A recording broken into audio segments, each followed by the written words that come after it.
হ্যাঁ, বলছি আমাদের এলাকার একজন বীর শহীদ, আজকে জওয়ান শহীদ হয়েছেন, নিশ্চয়ই নিশ্চয়ই কোথায়? শুনেছেন, ওই পাথরঘাটায়।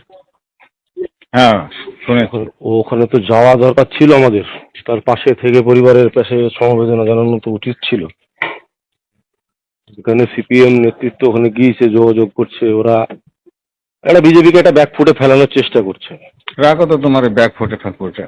হ্যাঁ, মুসলমান মসজিদে তাই কি হচ্ছে, এমনি যাবো তাই কি হচ্ছে, একটা ভোট ওখানে কি বেশি হবে?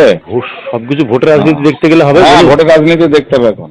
আমি স্পষ্ট কথা একদম, না না, ভোটের রাজনীতি দেখতে হবে।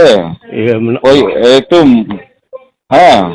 আর মানুষের এখন এই তোমার রাত 11টার সময় মনে হলো, এটা তো সকালে বলতে পারতো না। সকালে না, আমি তো খবরটা পেয়েছি বেলা 2টোর সময় থেকে, দেখছি বাড়িতে আনাগোনা করছে। তাহলে এটা তো সকাল বিকালে বলতে হতো না।